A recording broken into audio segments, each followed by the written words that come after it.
Hello everyone, good morning, welcome back to our channel. তোমরা সবাই কেমন আছো? আশা করছি তোমরা যে যেখানেই আছো ভালো আছো, সুস্থ আছো। আমরাও কিন্তু মোটামুটি বেশ ভালোই আছি।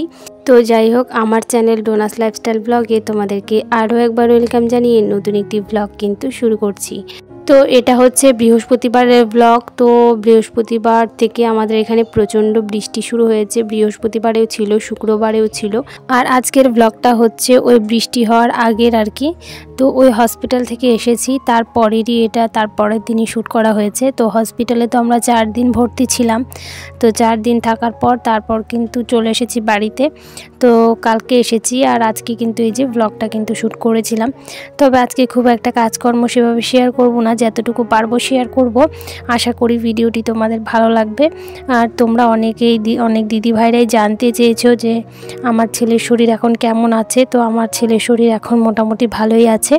তো যাই হোক, এ কটা দিন থেকে হসপিটালের থেকে কিন্তু আমিও অনেকটাই অসুস্থ হয়ে গেছি, শরীরটা ভীষণই খারাপ। তো যাই হোক, ঘুম থেকে উঠে দেখো উঠোনটা প্রথমে ঝাড় দিয়ে নিলাম।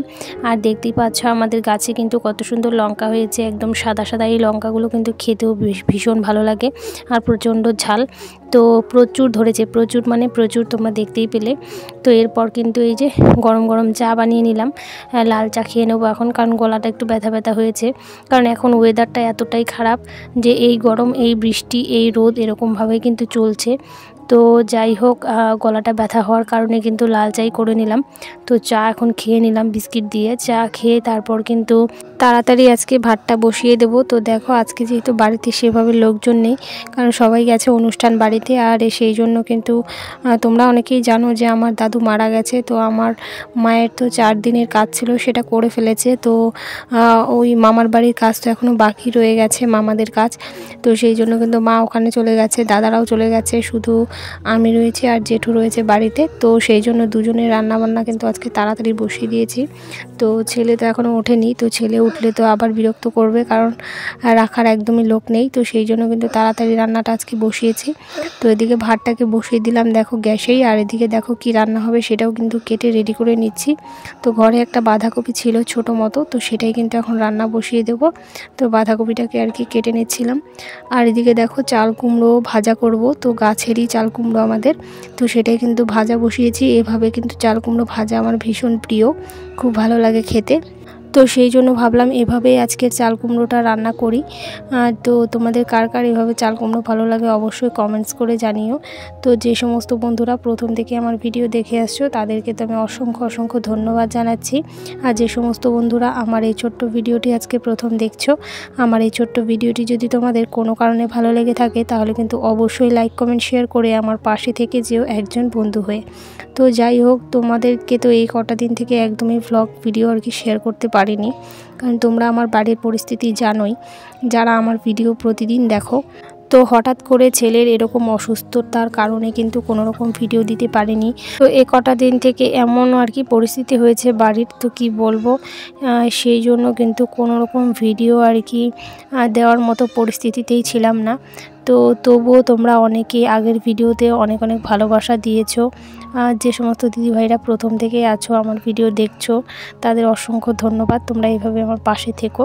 তো এই যে দেখো রান্নাবান্না কমপ্লিট, তারপর খাওয়া দাওয়া হয়ে গেছে। এরপর কিন্তু কোনো রকম কাজকর্ম শেয়ার করিনি। তারপরে দেখো এই যে প্রচণ্ড বৃষ্টি কিন্তু হচ্ছিল, মানে প্রচণ্ড বলতে মোটামুটি ভালোই হয়েছে বৃষ্টি, খারাপ না। তো এরপর কিন্তু সন্ধ্যা হয়ে গিয়েছিল, আর ছেলের জন্য একটু ম্যাগি করেছিলাম। তো এখন দেখো হেসে খেলে মোটামুটি ছেলে এখন ভালোই আছে। তো এখন ম্যাগি খাবে বায়না করছিল, তো সেই জন্য ম্যাগি বানিয়ে ওকে খাইয়ে দিলাম। তো ছেলে মেয়ের কিছু হলে একটা মায়ের মনে যে কি অবস্থা হয় সেটা একমাত্র একটা মাই বুঝবে।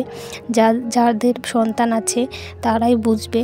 মা না হলে হয়তো জানতেই পারতাম না যে সন্তানের কিছু হলে মায়ের কতটা খারাপ লাগে, সেটা হয়তো জানতেই পারতাম না। তো দেখো ওর হাসিটা দেখে এখন আমার এত খুশি লাগছে, আনন্দ লাগছে। ও মানে যখন ও সুস্থ থাকে, মানে ওর যখন সুস্থ স্বাভাবিক থাকে তখন কিন্তু ও হেসে খেলে সব সময় এভাবে খুনসুটি করে কাটিয়ে দেয়। আর যখন শরীরটা খারাপ হয় তখন একটা মায়ের মনের অবস্থা কেমন হতে পারে সেটা তোমরা বুঝতেই পারছো। তো যাই হোক, ও এখন ভগবানের আশীর্বাদে এখন ভালোই আছে। তো আমি এখন খুশি আছি, ও কিন্তু খুশি আছে। তো যাই হোক, আজকের ভিডিওটা তোমাদের কেমন লাগলো অবশ্যই কিন্তু কমেন্ট করে জানাবে। আর লাইক কমেন্ট শেয়ার করতে কিন্তু একদমই ভুলবে না। চ্যানেলে যারা নতুন আছে অবশ্যই সাবস্ক্রাইব করে পাশে থাকবে। তো যাই হোক, তোমাদের যাদের ছোট ছোট বাচ্চা আছে তোমরা অবশ্যই সাবধানে রাখবে, সুস্থ থাকবে, ভালো থাকবে। তো চলো দেখা হবে নেক্সট ব্লগে, টাটা।